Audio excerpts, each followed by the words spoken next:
앉아서 설교를 하는 것을 용서하시기를 바랍니다.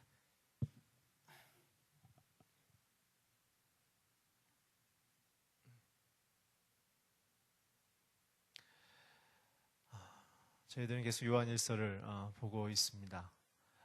요한일서의 핵심은 성도됨이 무엇인가입니다. 특별히 건강한 신앙이 아닌 잘못된 복음의 진리와 사변적인 자신의 탐욕을 이루고자 하는 기도와 말씀의 해석이 가득한 공동체 가운데 어떻게 참된 신앙으로 돌아갈 것인가에 대한 것이 특별히 요한일서의 컨텍스트입니다. 그렇기 때문에 오늘 저와 여러분이 이 말씀을 받아내면서 어떤 안경을 갖고서 읽어야 하는가 하면 우리가 참된 그리스도의 복음으로 어떻게 돌아갈 것인가, 특별히 내 안에 만난 예수님이 진짠가, 내가 지금 참되게 말하고 고백하는 모든 일상생활이 정말 참된 성도됨의 기준에 맞춰 살고 있는가. 그래서 우리는 돌아가려는 마음이 필요합니다. 특별히 요한일서가 주어지게 된 감사한 이유는 특별히 한국교회 가운데 지금 영적인 위기는 매너리즘입니다. 너무나 하나님이 크신 은혜를 우린 경험해버렸고 우리가 수고하지 않고 노력하지 않는 영역 속에 하나님께서 이 나라와 이 민족을 일으켜 세워주셨고 경제적인 부와 영적인 부흥을 주셨는데 우리가 거기에 대한 참된 신앙을 놓쳐버린 것이죠. 교회 안에서 자기를 증명하기 바쁩니다. 자기가 누구인지. 그래서 많은 사람들이 그렇게 직분을 많이 받길 원합니다. 성경에는 그런 내용이 없는데 다 자기를 증명하려는 거예요. 교회는 그런 곳이 아니라고 말씀드렸죠. 교회는 오직 그리스도의 십자가를 경험함을 통해 내가 죄인이며 그분만이 나를 살리셨으며 예수 그리스도 외에는 내가 살아날 길이 없음을 감사하는 곳이 교회입니다.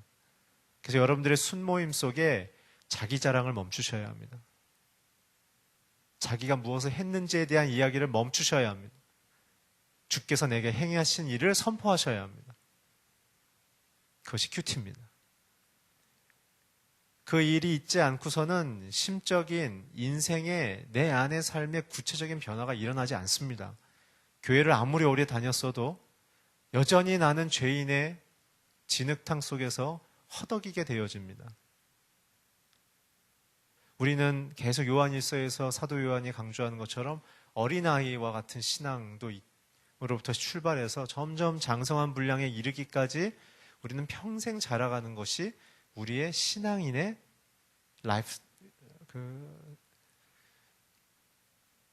생애 주기가 되겠습니다. 그래서 오늘 저와 여러분은 요한일서를 읽어 내려가면서 마음을 겸손히 해야 합니다. 내가 해낼 수 있는 일들에 대하여 집중하기 시작하면 요한일서가 잘 안 들립니다.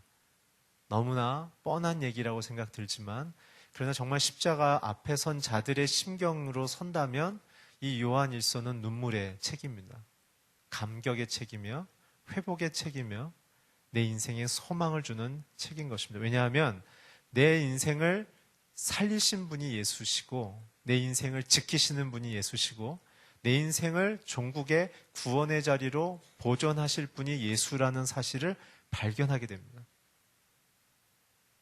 오늘 적당히 먹고 살만하기 때문에 주님이 신앙이 액세서리처럼 여겨진다면 그분은 예수님 만난 사람이 아닙니다. 어떤 상황에서도 내 건강이 망가져도 내 사업이 좀 힘들어도 예수님 때문에 기뻐하시길 바랍니다. 죽지 않습니다. 그것 때문에 우리는 더 강해질 것입니다. 우리 인생에 약함이 찾아온다는 것은 하나님의 강함을 경험하는 찬스입니다. 내가 죽어야 예수가 삽니다. 자꾸 우리의 신앙은 나를 살리려고 하기 때문에 문제가 커집니다. 자기를 죽이십시오. 자기를 비우고 창조주여, 통치자여, 구원자인 예수님이 내 안으로 들어온다면 그것이 영광된 인생입니다. 자기를 비우십시오. 자꾸 자기를 강화시키지 마십시오. 내 소리를 자꾸 줄이십시오. 주의 말씀이 나를 다스리고 내게 말씀하도록 내 심경을 주 앞에 드리십시오. 그게 요한일서의 주제입니다. 오늘 우리 본문 11절을 한번 자막을 통해 같이 읽겠습니다. 시작. 여러분이 처음부터 들은 소식은 이것인데 곧 서로 사랑하라는 것입니다. 11절에 주는 메시지는 무엇이냐면 성도는 누구인가 입니다. 성도는 서로 사랑하는 존재입니다. 사랑은 성도들만의 특권입니다. 세상 사람은 할 수 없습니다. 왜냐하면 사랑은 하나님을 사랑해야만 받아낼 수 있기 때문에 그렇습니다. 세상에서 말하고 있는 사랑은 오염된 사랑입니다. 자신을 돋보이거나 자신의 남아있는 잉여를 나누는 그러한 사랑일 뿐이지 자기의 전부를 주는 사랑은 아닙니다. 그래서 요즘 사단은 내가 귀신이다 이러고 나타나지 않습니다. 광명의 천사의 모습처럼 적당히 기부하고 적당히 희생하며 적당히 봉사하게 만들죠. 요즘은 그 얘기를 휴머니즘이라고 합니다. 요즘 사단은 휴머니스트로 나타납니다. 그러나 그 삶의 재산을 전부 하나님보다 낮게 여기라고 얘기하면 발끈합니다. 당신의 명예를 하나님의 영광보다 낮추라 그러면 발끈합니다. 그러나 성도는 자기의 갖고 있는 소유 전체를 삭개오처럼 옥합을 깨트린 여인처럼 낮추는 것입니다. 내가 갖고 있는 건강, 내가 갖고 있는 재정, 내가 갖고 있는 사회적인 활동의 모든 환경 누가 주셨냐는 것을 늘 고백하는 게 성도들의 심경입니다.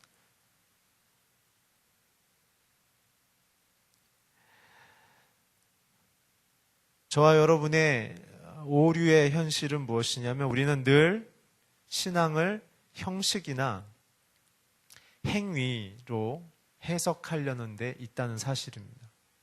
예배에 참석하는 것, 열심히 교회에서 시키는 일을 하는 것, 귀한 봉사의 영역이죠. 그러나 더 중요한 것은 하나님을 사랑하는 것입니다. 그거 안 하셔도 됩니다.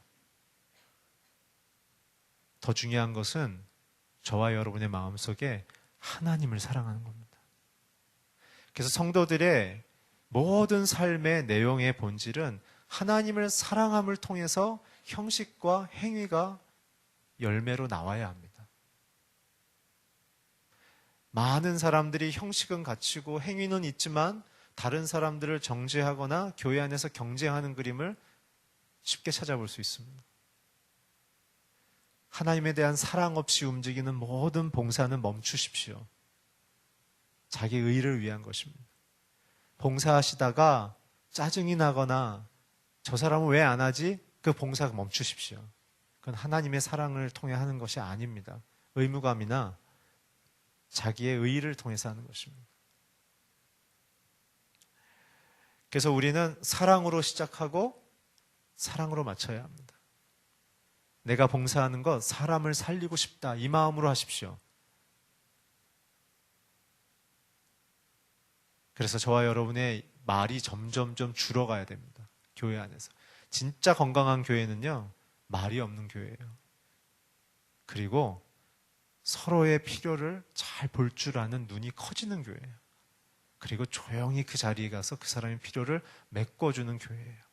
야, 이거 의자 누가 이렇게 깔았어? 이게 아니에요. 가서 고치면 돼요, 그 사람이. 봤으면 고치십시오. 그게 하나님의 사랑을 받아낸 자들의 내용인 것입니다. 이 내용은 사도 요한이 강조하는 사랑은 놀랍게도 하나님이 신구약을 통해서 관통하고 있는 중심 메시지입니다. 우리가 잘 아는 것처럼 구약에서 율법을 주시는 출애굽기 가운데 예수님께서 이 땅에 오셨을 때 구약을 해석해내시는 하나님의 뜻을 해석하실 때 이 말씀을 하셨죠. 너희는 마음을 다하고 뜻을 다하고 정성과 온 힘을 다하여 내 하나님을 먼저 사랑하고 그 다음에 내 이웃을 하나님이 너를 사랑하는 방식처럼 사랑해내라. 이게 성도의 삶의 전부입니다. 그 때문에 저와 여러분은 하나님을 예배하고 하나님이 누구이신지를 잘 아는 것이 가장 중요합니다. 하나님은 여러분들에게 누구이십니까? 우리를 살리신 주님을 여러분 누구라 고백하고 계십니까? 그래서 우리의 사랑의 근원은 하나님이시며 사랑의 대상은 사람인 것입니다. 그 사람을 어떻게 사랑해야 됩니까? 그 사람이 하나님을 알 때까지 사랑하는 것입니다. 그래서 요한복음 13장 34절에 예수님이 이렇게 얘기하신 것입니다. 자막을 통해 함께 읽겠습니다. 시작. 서로 사랑하라. 내가 너희를 사랑한 것 같이 너희도 서로 사랑하라. 이제 구약에 있는 모든 631개의 이 명령과 규례를 한 단어로 압축해 주신 겁니다. 그것이 바로 사랑입니다. 로마서 13장 8절을 우리가 계속해서 자막을 통해 읽겠습니다. 시작. 서로 사랑한 것 외에는 누구에게든지 아무 빚도 지지 마십시오. 남을 사랑하는 사람은 율법을 다 이루었습니다. 사랑은 가장 위대한 명령이자 가장 위대한 인생의 영광입니다. 왜 이렇게 자꾸 사도 요한이 사랑을 강조하는가? 그것은 강조 이유는 이렇습니다. 저와 여러분의 모든 신앙의 기준이 바로 사랑이 되어져야 된다는 것입니다. 설교 잘하는 것 별 중요하지 않습니다. 큐티 잘 나누는 것, 그보다 더 중요한 것은 내가 하나님이 나를 사랑하든 내 자신을 사랑하며 하나님이 나를 사랑하든 내가 내 남편 아내를 사랑하고 있으며 내 자식을 사랑하고 있는 것이 더 중요합니다. 그 사랑을 지켜내는 것, 그것이 중요하다는 것이죠. 그러나 교회 안에서는 옳고 그름의 문제를 너무나 중요하게 생각합니다. 제가 지난주 2부 예배 설교 때도 말씀드린 것처럼 진리라는 것은 이 truth의 문제는 무엇이냐면 옳고 그름의 문제가 아닙니다. 진리는 죄인이 의인이 되기까지 성도들이 그 사람을 사랑해 주는 게 진리입니다. 그 사람이 하나님을 알 때까지 내가 쏟아내 주는 게 진리입니다. 우리는 많은 미숙한 진리 행함을 보게 되어집니다. 자기가 마치 의로운 양, 심판자인 양, 다른 성도를 향하여 판단하는 것이죠. 그래서 예수님께서 뭐라고 얘기했습니까? 공중 설교의 첫 번째를 원수를 사랑하고 다른 사람을 비판하지 말라고 얘기하셨던 것입니다. 진리 행함은 사랑인 것입니다. 옳고 그름의 문제가 아닙니다. 그것은 하나님의 몫입니다. 그래서 저와 여러분이 해내야 될 문제는 죄인을 사랑해내는 문제입니다. 이 문제에 있어서 민감한 사람들은 누구인가? 정말 하나님을 사랑하는 자들만 가능한 것입니다. 왜냐하면 자기가 이렇게 용서받은 것을 늘 감사로 고백하고 있기 때문에 그렇습니다. 십자가를 진짜 만난 사람들은 눈에 누가 보이는가? 죄인들이 보입니다. 하나님을 떠나 고통하는 자들이 보입니다.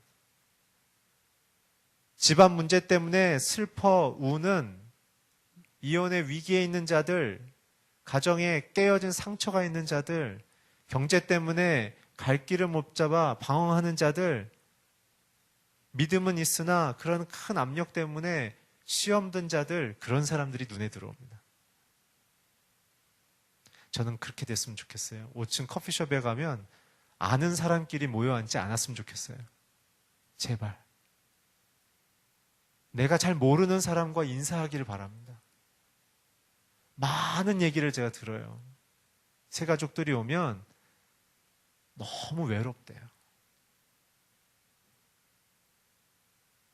그러니까 여러분들과 제가 노력해야 돼요. 어떻게 해요? 그냥 눈인사라도 했으면 좋겠어요. 안녕하세요. 안녕하세요. 제가 그래서 주일날 시간이 좀 없지만 꼭 하려는 게 5층 커피숍 목회입니다. 식당 목회. 그래가지고 손이라도 잡아드리고 싶어요. 눈이라도 인사하고 싶어요. 그래도 잠깐 그 자리에 만나서 같이 기도하는 거예요. 1분이라도.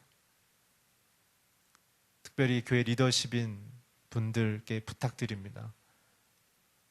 우리는 사랑하기 위해서 부름받았기 때문에 교회의 얼굴로 여러분들께서 자신을, 또 교회 오래 나오신 분들 동일하게 잘 모르는 분들을 웰컴하는 일들이 있었으면 좋겠어요. 왜 이러세요? 이런 얘기를 듣는 한이 있더라도 그럼 의로 핍박받는 것으로 해석하고 그런 의미에서 좌우회분들에게 인사할까요? 당신을 주님의 이름으로 축복합니다.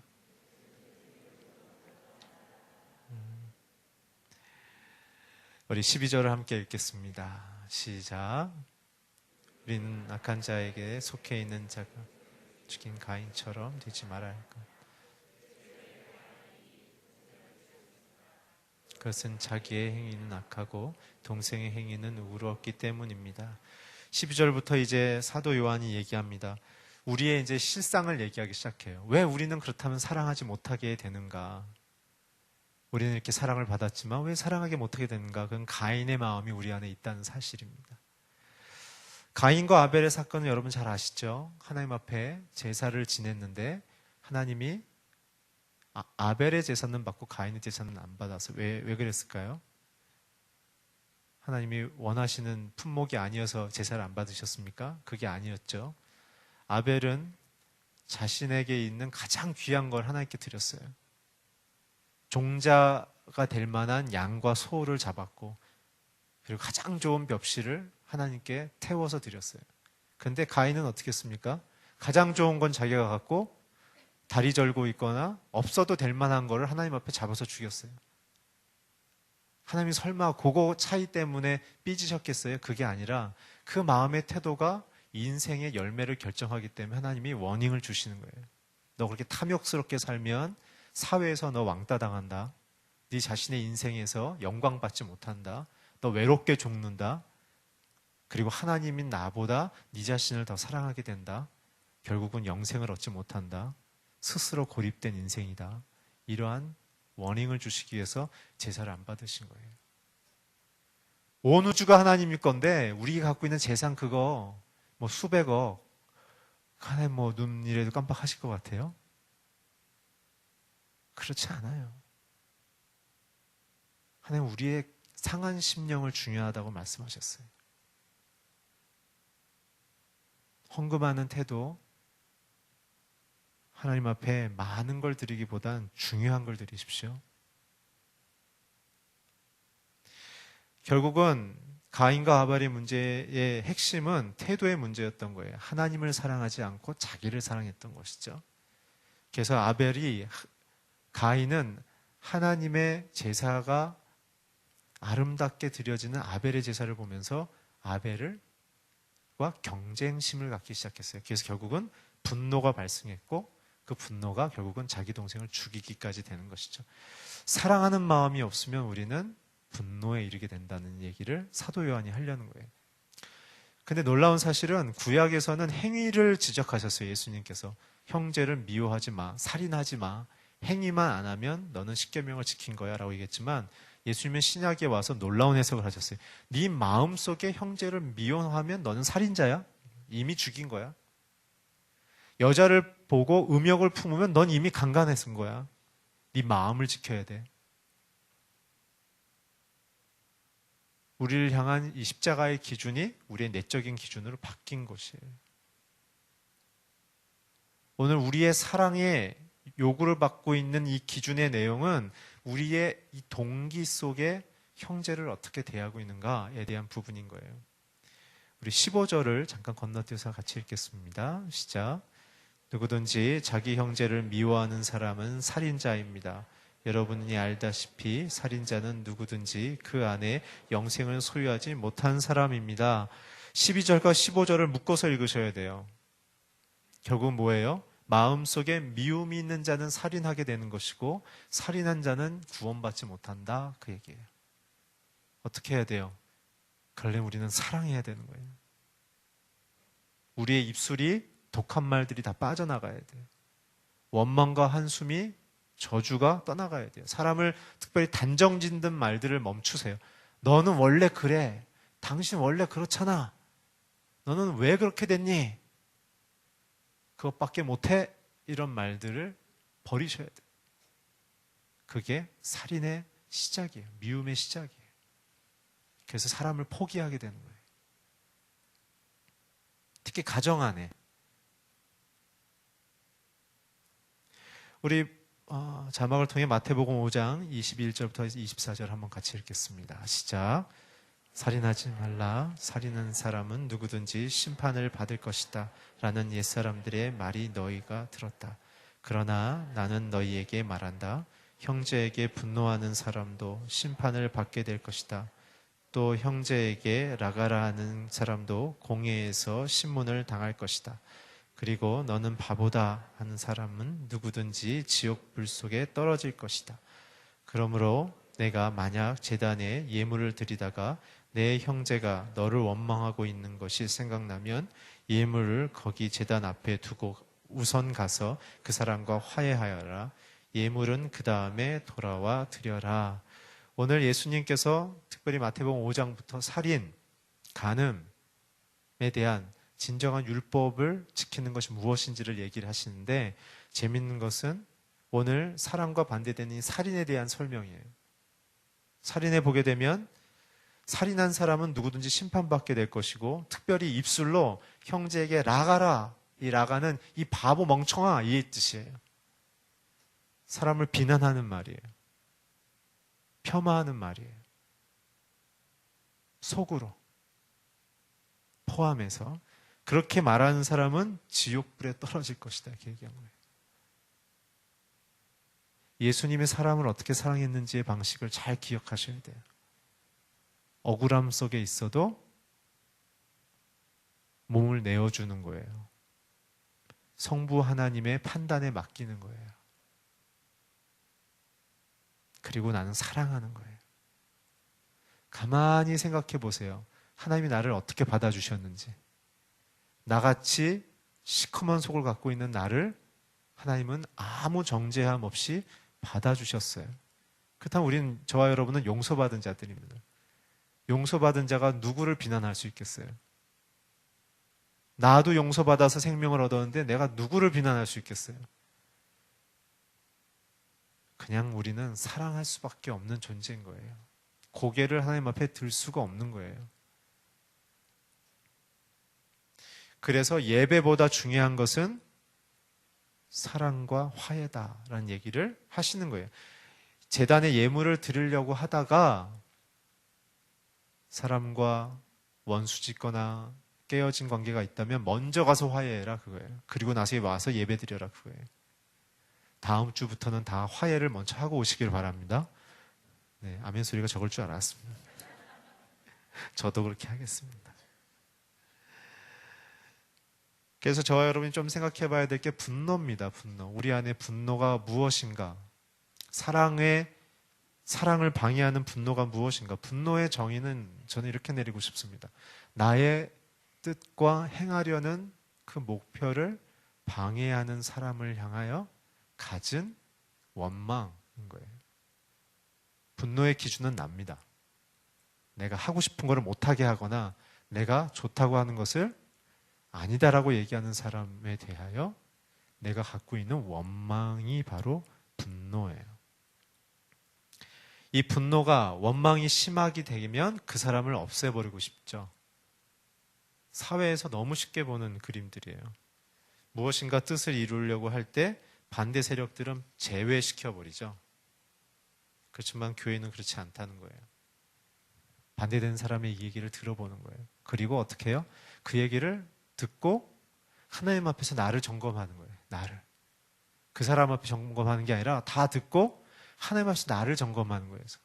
하나님의 사랑 앞에 서서 그 얘기를 점검해보고 거기에 내가 걸릴 것이 없으면 그냥 그 사람을 향하여 고맙습니다. 잘 들었습니다. 그리고 끝내는 거예요. 부부의 관계에서 그런 일이 있기를 바랍니다.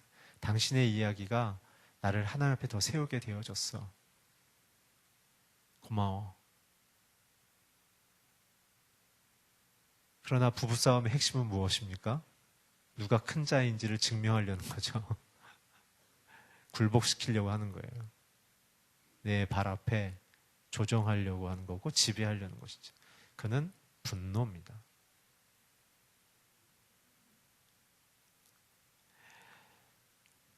그래서 23절에 마태복음 5장 23절에 보게 되면 제단에 예물을 드리다가 사람을 향한 분노에 대한 반대적인 희석을 이렇게 와서 예배 드리는 것으로 내가 깨끗해졌다고 생각하시면 안 돼요. 그리고 그 사람과 관계가 좋아졌다고 생각하시면 안 돼요. 가서 그 사람과 직접 화해하고 서로 용서를 구해야 합니다. 그게 진짜 사랑입니다.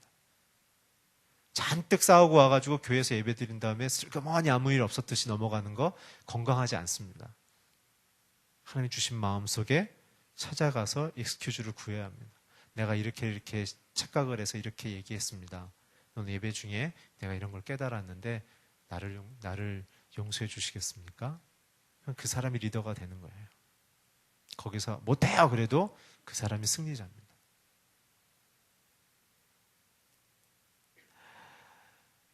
그래서 종교 행위로 본질적인 화해와 용서를 대체하지 말고 사랑의 열매인 화해와 용서를 직접 맺어야 된다는 것이 예수님의 강조점입니다. 이 얘기를 조금 더 해석한다면 저와 여러분의 성품이 그리스도를 닮아야 된다는 이야기입니다. 혈기를 버려야 됩니다. 저와 여러분이. 분노와 원망을 버리셔야 됩니다. 왜 분노하고 원망합니까? 다 자기 상처 때문에 그런 거예요.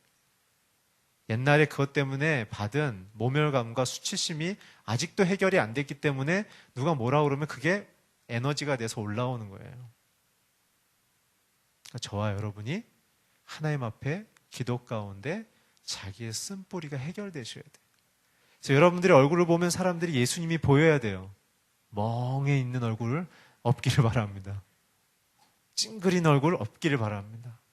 여러분들이 얼굴만 보면 빛이 나기 시작해야 돼요. 좌우에 있는 분들을 보라고는 얘기하지 않겠습니다. 그래서 예수님이 어떻게 하셨는가 함께 보면 베드로는 겟세마네 동산 내려왔을 때 마고의 길을 잘랐죠. 배신할 것인데 그가 자른 이유는 무엇입니까?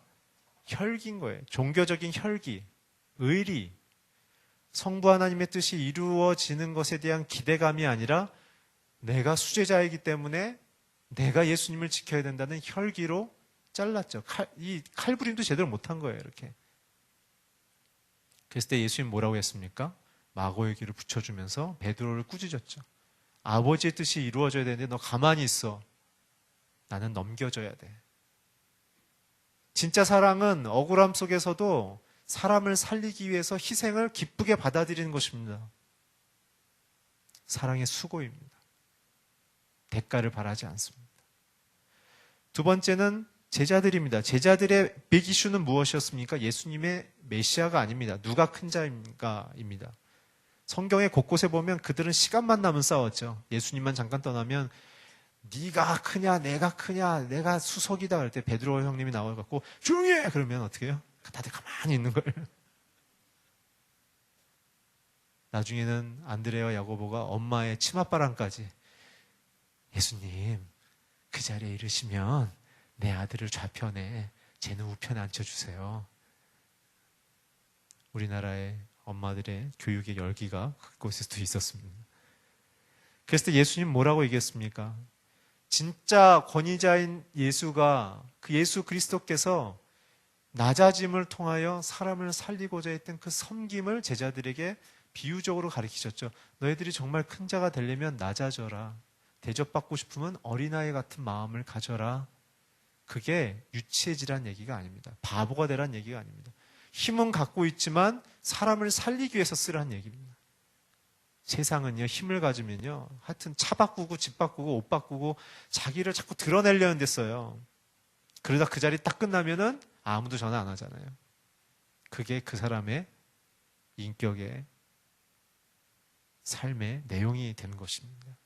그러나 또 어떤 분들은 그런 자리에 있음에도 은퇴하신 이후에 사람들이 멘토로 끊임없이 그 사람을 찾아가는 분들을 너무나 많이 봤어요. 진짜 누가 사랑의 사람입니까? 세 번째는 현장에서 간음한 여인입니다. 율법으로는 쳐 죽여야 돼요. 그러나 율법의 완성자인 예수께서는 어떻게 했습니까? 정죄치 않겠다 그랬어요. 나도 너를 정죄하지 않겠어. 명백한 죄가 있는데도 예수님은 덮겠다는 얘기예요. 그리고 다시는 하지 마. 죄에 사로잡히지 마. 너가 정말 내가 원하는 것은 죄로부터 자유케 되는 거야. 생명을 얻는 거야. 오늘 그것이 우리를 향한 하나님의 목표이십니다. 용서받을 수 없는 저와 여러분을 살리신 생명의 예수님. 네 번째는 누구입니까? 로마 병정입니다. 자신을 칼로 찌르고 비난하고 침뱉고 조롱했지만 예수님 못 빼고 내려가지 않으셨다는 거예요. 욱하시지 않았다는 거예요. 어떻게 하셨어요? 그 숨이 찬 그 마지막 순간에도 저들을 용서해 주십시오. 저들이 자기가 하는 걸 알지 못합니다. 끝까지 중보하는 거예요. 일방적으로 그들을 묵인하는 거예요. 그리고 그들을 받아들여 주는 거예요. 그게 사랑이에요. 쉽지 않아요. 저와 여러분의 본성으로는 불가능한 일입니다. 그렇지만 오늘 예수님의 사랑을 받아낸 자들이라면 오늘 이 일에 대한 간절함이 있어야 합니다. 왜요? 나를 그렇게 사랑해 주셨으니까. 나를 그렇게 사랑해 주셨으니까.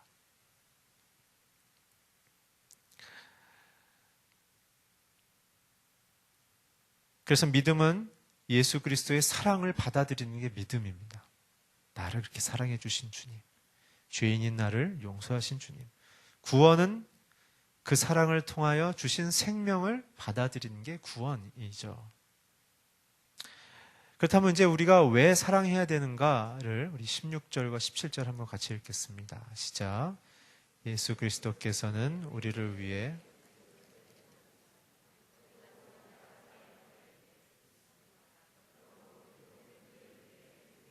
내놓는 것이 마땅합니다. 누구든지 세상 재물을 갖고 있으면서 자기의 형제나 자매의 궁핍함을 보고도 도와줄 마음이 없다면 어떻게 그 사람 안에 하나님의 사랑이 있다 하겠습니까? 우선순위에 대한 문제를 얘기하고 계십니다.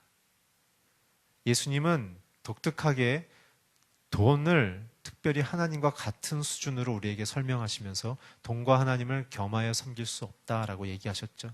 제가 누가복음 설교를 할 때 이 얘기는 자세하게 설명을 드렸지만 핵심을 다시 말씀드리면 돈은 힘을 갖고 있기 때문에 그렇습니다. 처음에는 내가 돈을 벌지만 나중에 돈이 나를 지배하죠. 돈이 많아질수록 사람들은 고통스러워합니다. 왜요? 더 많이 벌 수 있는 가능성을 봤으니까. 그래서 주님은 오늘 얘기하시는 거죠. 사도 요한의 입을 통해서 너희들이 정말 사랑한다면 너희들이 갖고 있는 거 소중하지만 내가 너희들에게 준 거지만 그것보다 형제 사랑하는 것을 위하여 모든 재원을 쓸 각오를 하고 있어야 된다라는 거예요. 저는 그런 분들 많이 봅니다. 대전 성도님들 안에서도 그런 분들 많이 봅니다. 자신들의 재정의 거의 대부분을 사람들을 위해서 쓰시는 분들 참 많이 봤어요. 우리 대전교회 안에도 계십니다. 어떻게 저럴 수 있을까? 여러분 10만 원 쓰기는 쉽습니다. 근데 한 달에 100만 원 쓰기는 어렵습니다. 아무리 많이 벌어도. 또 한 달에 1000만 원 이상 다른 사람이 쓰기 쉽지 않습니다. 돈 아무리 많이 벌어도. 그거는 마음의 중심에 하나님이 있기 때문에 그렇습니다. 그래서 저와 여러분이 내가 정말 사람을 사랑하는가 점검해 보려면 내가 귀중히 여기는 걸 사람들과 쉐어하고 있는가 점검해 보시면 합니다. 그것은 크기의 문제가 아닙니다. 가치의 문제입니다.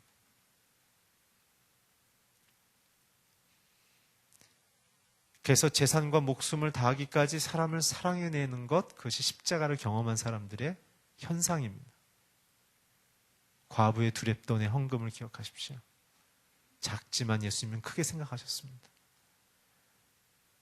여러분들과 저에게 주신 이 재정과 재능과 이 관계를 우리는 무엇을 위해 쓰고 계십니까? 주신 분의 목적을 위해서 쓰기를 주의 이름으로 축원합니다. 이것이 성도의 특권입니다. 18절을 한번 같이 읽겠습니다. 시작.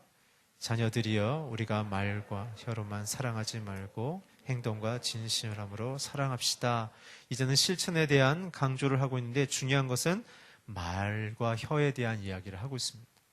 하나님의 말씀은 신실합니다. 그분의 말씀하시는 대로 모든 만물은 창조됐고 통치가 이루어지고 있고 보존되고 있으며 저와 여러분의 삶이 그분의 변함없는 사랑 가운데 흔들리지 않고 살고 있습니다. 주님이 헷갈리기 시작하면 저와 여러분은 소망이 없습니다. 비빌 데가 없는 거죠. 어제는 우리를 사랑하시고 오늘 우리를 미워하신다면 우리는 숨을 곳이 없습니다. 특별히 그 말씀을 하나님께서는 예수 그리스도로 성육신에서 우리 가운데 보내주신 것이 그분의 신실한 사랑의 언어의 하이라이트입니다. 자, 그렇다면 사도 요한이 18절 가운데 우리에게 말씀하시는 건 무엇입니까?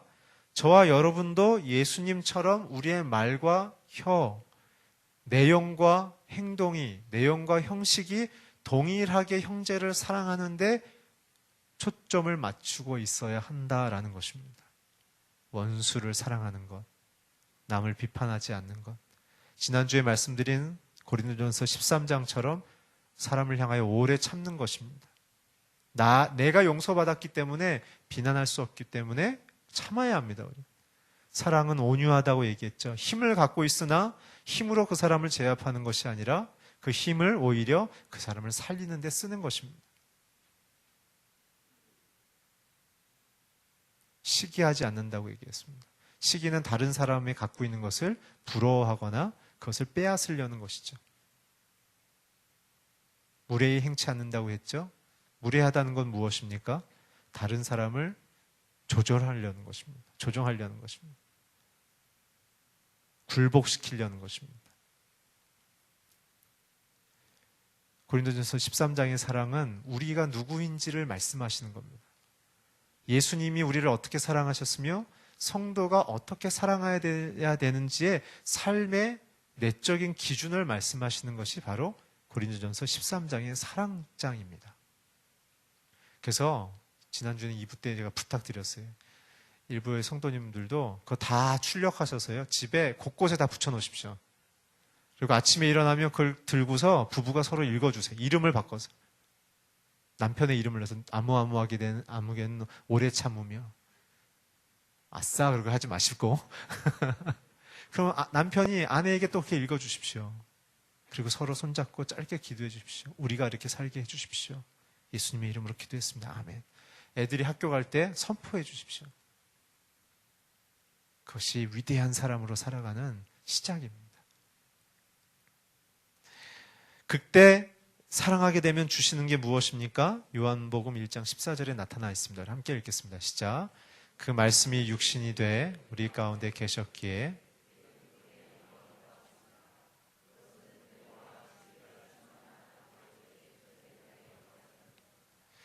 사랑하면 하나님의 영광이 드러납니다. 저와 여러분의 삶 속에 하나님의 영광이 충만하게 주의 이름으로 축원합니다. 사랑을 해야 나타납니다. 자, 19절을 한 번 더 읽겠습니다. 시작. 이렇게 행해야 우리가 진리에 속한 줄을 알고 하나님 앞에서 확신을 갖게 됩니다. 사랑을 해야 예수 그리스도가 누군지를 알게 됩니다. 저는 여러분들과 제 인생 속에 예수님이 막 안에서 밖으로 밀고 나오는 역사가 있기를 바랍니다. 그래서 여러분들이 식당을 가건 마트를 가건 어딜 가건 여러분들을 보면 사람들이 뭔가 다르고 빛이 나는 걸 느껴야 합니다. 정말 그런 사람 기대되지 않습니까? 사람들이 막 여러분들만 보면 달려가는 거예요. 당신하고 얘기하고 싶습니다. 왠지 당신하고 있으면 마음이 편안해요. 불안함을 주는 인생이 아니라 평강을 주는 인생이 되기를 축원합니다. 우리 20절부터 24절 마지막으로 한번 같이 읽겠습니다. 시작. 혹시 우리의 마음에 가책을 받는 일 있다 함지라도 우리가 확신을 가져야 할 것은 하나님은 우리의 마음보다 크시고 모든 것을 아시기 때문입니다. 사랑하는 여러분, 만일 우리의 마음에 가책받는 것이 없다면 우리는 하나님 앞에서 떳떳하고 우리가 구하는 것은 무엇이든지 하나님께서 받습니다. 우리가 하나님의 계명을 지키고 하나님 앞에서 기뻐하는 일 행하기 때문입니다. 하나님의 계명은 이것이니 곧 하나님의 아들 예수 그리스도의 이름을 믿고 하나님께서 우리에게 계명을 주신 대로 서로 사랑하라는 것입니다. 하나님의 계명을 지키는 사람은 하나님 안에 있고 하나님은 그 사람 안에 계십니다. 하나님께서 우리에게 주신 성령을 통해 하나님이 우리 안에 계시는 것을 압니다. 아멘. 20절부터 24절까지는 사실 우리에게 좀 위로를 주는 얘기입니다. 저와 여러분이 예수님 사랑하죠. 사랑하며 살고 싶죠. 근데 잘 안 되잖아요. 잘 되십니까? 뭐 이것도 저것도 아닙니까? 잘 안 되잖아요. 저는 그런 간증 들을 때마다 참 어떻게 할 줄 모르겠어요. 우리는 정말 우리 가정은 사랑이 넘쳐서 한 번도 다툰 적도 없고 뭐 그런 얘기 들으면 저게 진짜일까? 저게 진짜일까? 우리의 본성은 그렇지 않은데 어떻게 저렇게 살 수 있지? 전 되게 위태로워 보여요. 우리는 그렇지 않아요. 본성은. 우리는 싸워요. 불편한 마음을 가져요. 근데 예수님을 아는 자들은 사랑한다고 그랬는데 그러면 우리는 그때는 예수님을 그렇게 버림받은 것입니까? 20절에 보면 우리의 마음에 가책을 받은 일이 있다 할지라도 라고 얘기하죠. 이게 진짜 성도들의 심적인 상태입니다. 이런 마음을 갖고 있는 내가 구원을 받았나? 라는 가책을 갖고 사는 게 진짜 성도들의 현실인 거예요. 이 얘기는 무엇입니까? 내 안엔 선한 것이 없다는 것입니다. 그럼에도 불구하고 하나님이 나를 사랑해 주셨구나 라는 것을 깨닫는 게 현실인 것이죠. 그게 양심의 가책을 받았다, 마음의 가책을 받았다라고 얘기를 하는 거예요. 그런 고민과 고통 속에 있다 할지라도 하나님은 우리의 마음보다 크기 때문에 우리의 모든 걸 아셔서 용납해 주십니다 라는 뜻이에요. 그러니까 우리는 하나님 앞에 더 이상 무엇인가를 요구하거나 강조하거나 하나님 앞에 주장할 권리가 없는 거예요. 그냥 우리는 받아들여진 자들이에요.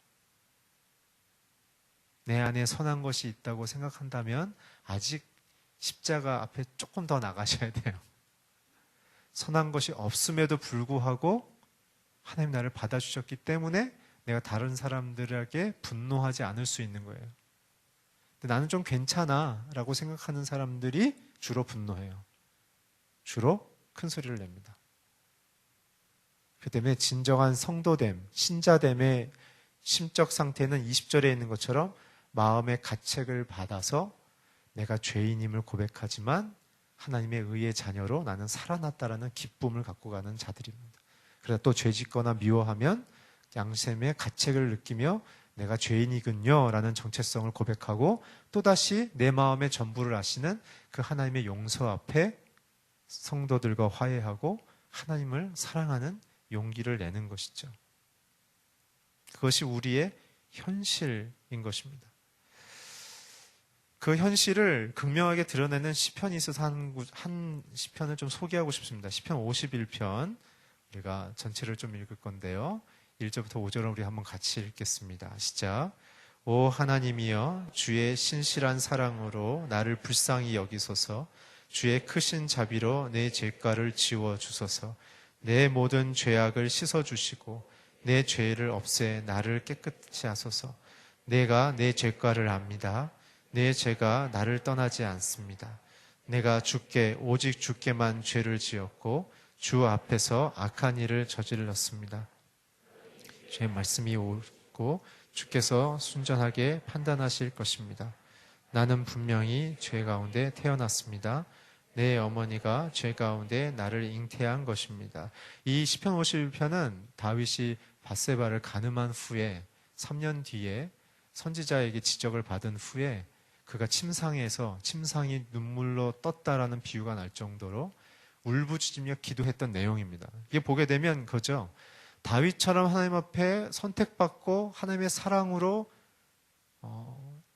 인도함과 돌봄을 받으면서 하나님의 영광을 누렸던 자도 죄를 진다는 사실입니다. 1절부터 5절을 보게 되면 무엇입니까? 그러한 성도됨의 심경 속에서도 자신의 음란과 살인의 죄를 통해서 자기가 죄인임을 깨닫고 나를 불쌍히 여기소서 내 죄가를 내가 알고 하나님도 아십니다.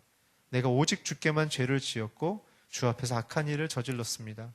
그러니 주님의 순전한 판단을 내가 기다립니다. 나는 분명히 죄 가운데 태어났고 내 어머니가 죄 가운데 나를 잉태한 것입니다. 자기가 뼛속 깊이 죄인이라는 성도됨의 이 고백, 요한일서 3장 오늘 20절에 나와 있는 마음의 가책과 같은 내용인 것입니다. 그래서 성도의 첫 번째 단계는 내가 죄인인 것을 철저히 하나님 앞에 고백하는 것입니다. 6절부터 10절을 계속해서 읽겠습니다. 시작. 주께서는 진실한 마음을 원하시니 내 마음 깊은 곳에 지혜를 알려주실 것입니다. 우슬초로 나를 깨끗하게 하소서. 그러면 내가 깨끗해질 것입니다. 나를 씻어주소서. 그러면 내가 눈보다 희게 될 것입니다. 내게 기쁘고 즐거운 소리를 듣게 하소서. 주께서 부러뜨리신 뼈들로 즐거워할 것입니다. 주의 얼굴을 내 죄에서 가리시고 내 모든 죄악을 지워주소서. 오 하나님이여, 내 속에 정결한 마음을 창조하소서. 내가 정직한 영을 새롭게 하소서. 내 죄를 씻으실 분은 하나님밖에 없다는 것이죠. 내가 죄인이기 때문에 하나님만이 내 마음을 아셔서 나를 깨끗게 하실 수 있다는 것인데, 특별히 8절을 보게 되면 주께서 부러뜨리신 뼈들도 즐거워할 것입니다. 죄로 인한 내 인생의 고난, 고통을 원망으로 가져가는 것이 아니라 오히려 내가 살아날 것에 대한 하나님의 경책과 교훈으로 삼아서 기뻐하게 된다는 것이죠. 이게 성도들의 가책의 상태에 가질 수 있는 유일한 기쁨인 것입니다. 오히려 하나님이 훈계하고 심판하는 게 낫습니다. 진짜 두려운 것은 하나님의 사랑에 떠난 자들의 특징은 죄를 져도 하나님이 아무 말씀 안 한다는 사실이에요. 하나님의 사랑을 그래서 죄 접어서 시험하시지 마시기 바라고, 죄 가운데 하나님의 사랑을 발견할 수 있는 그 기쁨은 무엇이냐 하면 주께서 부러뜨리신 뼈들로도 내가 기뻐할 수 있다는 것이에요. 왜냐하면 회복의 징조이기 때문에. 그래서 구하는 것이 무엇입니까? 정결한 마음과 정직한 영이에요. 이게 사랑할 수 있는 성도들이 하나님 앞에 가질 수 있는 깨어있는 상태입니다. 하나님, 내 마음이 죄로부터 멀어지게 하십시오. 주님이 기뻐하시는 뜻을 순종할 수 있게 나를 깨워주십시오. 이게 정직한 영과 정결한 마음입니다. 계속해서 11절부터 15절까지 같이 읽겠습니다. 시작. 주 앞에서 나를 쫓아내지 마시고 주의 성령을 내게서 거두지 마소서. 주의 구원의 기쁨을 내게 회복시켜 주시고 주의 자유로운 영으로 나를 붙들어 주소서. 그러면 내가 범죄자들에게 주의 길을 가르칠 것이니 죄인들이 주께로 돌아올 것입니다. 오 하나님이여, 나를 구원하신 하나님이여, 피 흘리신 죄에서 나를 구원하소서. 그러면 내 혀가 주의 의리를 노래할 것입니다. 오 하나님, 내 입술을 여소서. 그러면 내 입이 주를 찬송할 것입니다. 중요한 것은 성도들의 사랑하게 되는, 하나님을 사랑하고 이웃을 사랑하는 가운데 그렇게 하지 못하는 상태에서 가지게 되는 소망은 무엇이냐면 주 안에만 거하기를 원하는 심경인 겁니다. 나를 주 앞에서 쫓아내지 마십시오. 그리고 주의 성령 안에서 말하고 행동하기를 사모해야 합니다. 주의 성령을 내게서 거두지 말아 주십시오. 거기서 벗어나면 우리는 미움과 원망의 종이 되는 것이죠. 그래서 내게 구원을 기쁨에 회복을 시켜 주십시오. 사랑하고 섬겼을 때 대가 없이 할 수 있는 그 에너지의 동기가 무엇입니까? 그 엔진은 무엇입니까? 바로 구원의 기쁨인 것입니다. 나를 살리셨기 때문에 사랑할 수 있는 것입니다. 하나님을 먼저 사랑했기 때문에 그 사랑이 내 안에 들어와 이웃을 사랑하게 되는 것입니다. 그렇게 됐을 때 우리에게는 자유가 임합니다. 진정한 자유는 구원의 기쁨으로 사랑을 실천할 때 주어지는 것이죠. 그랬을 때 누구까지 사랑할 수 있느냐? 범죄자들까지 사랑할 수 있다는 것입니다. 사랑의 크기가 죄까지도 삼키운 바 됐다는 사도 바울의 고백을 기억하십시오. 그래서 내 입을 여셔서 주님을 찬송케 하라는 것입니다. 마지막 16절, 17절 한번 같이 읽겠습니다. 시작. 주께서는 제사를 기뻐하지 않으시니 그렇지 않았다면 내가 제사를 드렸을 것입니다. 주께서는 번제도 즐거워하지 않으십니다. 하나님께서 바라시는 제사는 상처받은 영혼입니다. 오 하나님이여, 주께서는 상처받고 뉘우치는 마음을 외면하지 않으십니다. 죄 가운데서도 사랑하기를 실천하기 원하는 성도들의 희망은 무엇이냐 하면 바로 하나님이 원하시는 것은 바로 상처받은 영혼이라는 것이죠. 저와 여러분을 뜻하는 것입니다. 주님이 필요한 상태의 영혼들인 것입니다. 주님을 못 만나는 사람들의 상태는 자기는 괜찮다고 생각하는 자들은 주를 만날 수 없습니다. 의원은 아픈 자에게 필요하다. 나는 그래서 이 땅에 왔다라는 말씀을 기억하십시오. 오늘 우리에게는 사랑을 받고 사랑을 실천하는 그 중요한 핵심의 기도의 내용은 우리가 사랑이 필요하며 그 사랑을 실천했을 때 우리가 회복이 될 수 있다라는 우리의 내면의 현실을 하나님 앞에 온전히 고백하는 것입니다. 오늘 서로 사랑하라는 고백, 이것은 도덕과 윤리의 의로운 실천을 의미하는 것이 아니라 나는 죄인이기 때문에 선한 것이 없지만 하나님을 사랑하기에 이웃을 사랑할 수 있는 용기가 생깁니다. 그러나 여전히 나는 실패하고 좌절한 인생이지만 또다시 하나님의 도움을 통하여 양심의 가책 속에서도 하나님의 은혜를 누릴 수 있습니다라는 현실인 것입니다. 오늘 주님의 사랑만을 구하기를 주의 이름으로 축원합니다. 그 사랑 안에만 덮여져 있는 저와 여러분의 인생과 가정과 모든 사회생활이 되기를 주의 이름으로 축복합니다. 기도하겠습니다. 하나님, 오늘 우리를 먼저 사랑해 주심을 감사합니다. 그 사랑 안에 날마다 그 사랑을 누리며 만족하며 자유하며 정직한 영과 정결한 마음으로 살아가게 하여 주시옵소서. 나를 사랑하신 것을 깨달아 기쁘고 감사한 마음속에 구원의 감격 가운데 하나님, 내가 내 가족을 사랑하게 하여 주시옵소서. 예수 그리스도 이름으로 기도했습니다. 아멘.